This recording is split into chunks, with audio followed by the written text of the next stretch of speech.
Pemirsa, kebakaran menghanguskan pondok pesantren Mustafawiyah Purbabaru, Mandailing Natal, Sumatera Utara. Api tidak bisa dipadamkan karena lokasi kebakaran yang jauh dari sumber air.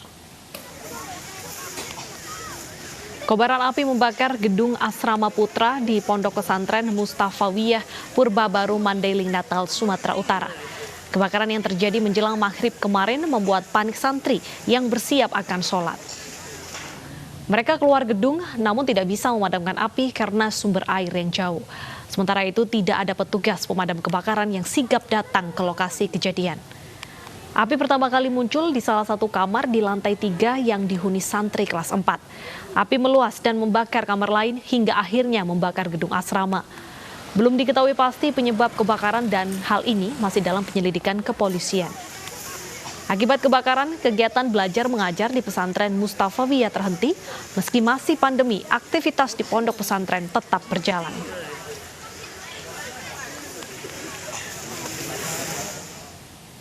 Pemirsa, sejak 2 Februari kemarin, pemerintah Arab Saudi mengumumkan daftar 20 negara yang tidak diperkenankan masuk ke negara mereka. Indonesia termasuk salah satu dari negara yang tidak diperkenankan masuk ke Arab Saudi. Pengumuman ini dirilis Kementerian Dalam Negeri Arab Saudi Selasa kemarin dan berlaku mulai pukul 9 malam ini waktu Indonesia Barat. Indonesia termasuk dalam 20 negara yang warganya tidak diperkenankan masuk ke Arab Saudi. Selain Amerika Serikat, Mesir, India, Jepang, dan Turki. Kebijakan ini dalam rangka pencegahan virus COVID-19 masuk ke Arab Saudi. Meski demikian, pemerintah Arab Saudi memberi pengecualian bagi warga Arab Saudi yang akan kembali ke negara mereka, diplomat serta tenaga kesehatan dan keluarganya. Belum dipastikan sampai kapan larangan masuk ini diberlakukan.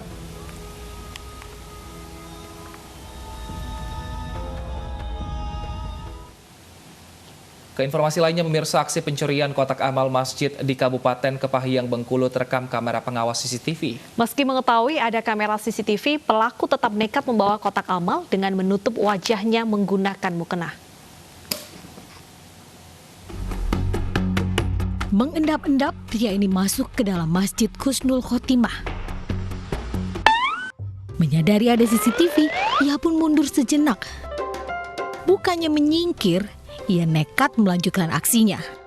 Tapi supaya tak kelihatan wajahnya, ia menutupnya dengan mukena. Setelah cukup lama berkutat membongkar kotak amal untuk mengambil uang, sang pelaku menyerah dan memutuskan untuk menggondol sekotak-kotaknya. Pengurus masjid menyebut kotak amal yang digondol maling bermukena ini berjumlah Rp350.000. Baru kemarin terjadi kehilangan lagi, mungkin orang tersebut sudah mengetahui keberadaan CCTV, jadi kita nggak bisa menangkap jelas wajahnya dari CCTV tersebut, karena dia lewat samping, terus masuk lewat belakang dan menutup wajahnya dengan kain. Aksi pencurian kotak amal ini merupakan kali keempat yang terjadi di Masjid Husnul Khotimah dengan total kerugian mencapai Rp4 juta. Meski sudah berupaya menutup wajahnya, kepolisian telah mengantongi identitas sang maling bermukena ini. Dari Kepahyang, Bengkulu, Endro Dwirawan, iNews melaporkan. Polres Probolinggo, Jawa Timur menangkap sopir angkutan umum ugal-ugalan yang sengaja menabrak anggota polisi ketika akan diberhentikan.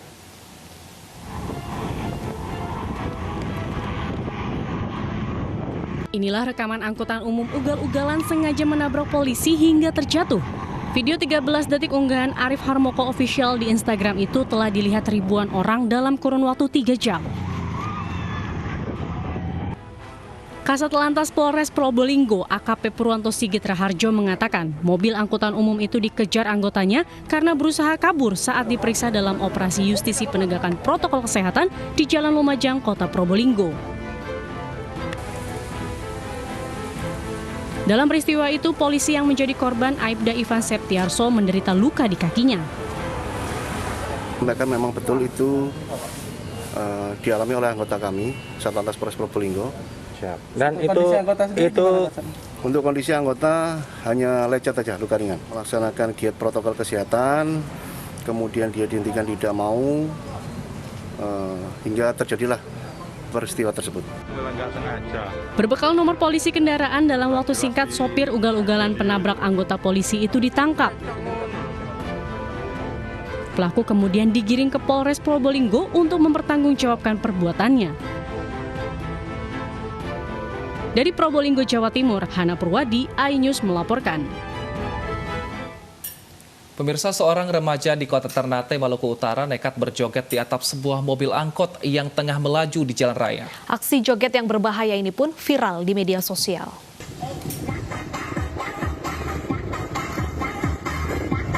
Inilah video seorang remaja yang tengah berjoget di atap sebuah mobil angkot di Ternate, Maluku Utara.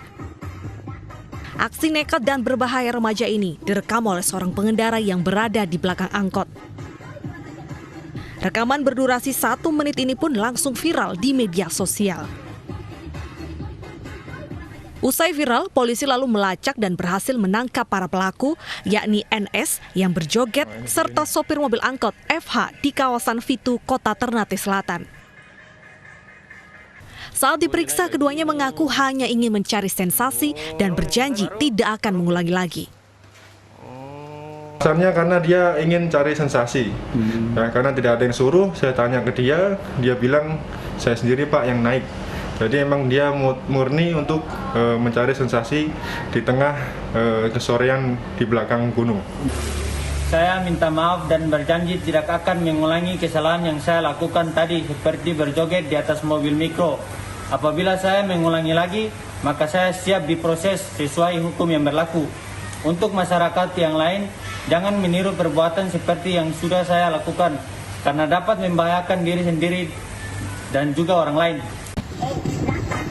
Meski meminta maaf, polisi tetap memberikan penindakan berupa surat tilang karena ternyata sopir mobil angkot FH tidak memiliki surat izin mengemudi. Keduanya dipulangkan usai memberi pernyataan. Namun mobil angkot mereka tetap ditahan di kantor Lantas Polres Ternate karena pelanggaran sound system yang dianggap mengganggu. Dari Ternate, Maluku Utara, Ismail Sangaji, iNews melaporkan. Polisi menangkap satu keluarga di Surabaya, Jawa Timur yang berprofesi menjadi tukang copet. Para pelaku mengaku berkomplot mencopet lantaran terdesak ekonomi.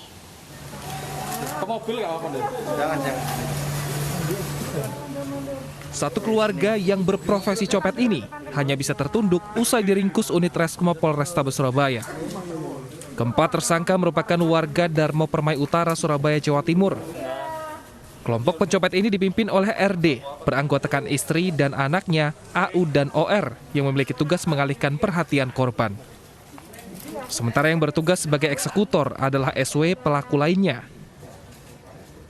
Dari tangan pelaku diamankan barang bukti handphone serta sebuah mobil yang disewa para pelaku. Aksi komplotan pencopet ini berakhir ketika kepergok korbannya saat beraksi di Pasar Kaget, kawasan Jalan Pahlawan. Mereka diketahui telah beraksi beberapa kali di 3 lokasi berbeda di kota Surabaya.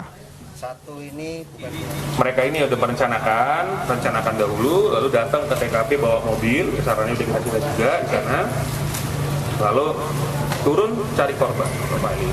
Kebetulan korban yang saat ini yang kemarin itu perempuan, jadi dia mengambil tas yang dicapok. Keluarga pencopet ini mengaku nekat mencopet dengan alasan terdesak ekonomi. Polisi menjerat para pelaku dengan pasal 363 KUHP tentang pencurian dengan pemberatan dengan ancaman hukuman 5 tahun penjara. Dari Surabaya, Jawa Timur, Sony Hermawan, iNews melaporkan. Dan pemirsa, usai sudah iNews yang hari ini mewakili kerabat kerja yang bertugas, saya Wilson Purba. Dan saya Bernadetta Ginting pamit undur diri. Terima kasih atas kebersamaan Anda, tetap sehat dan semangat. Jangan lupa protokol kesehatan.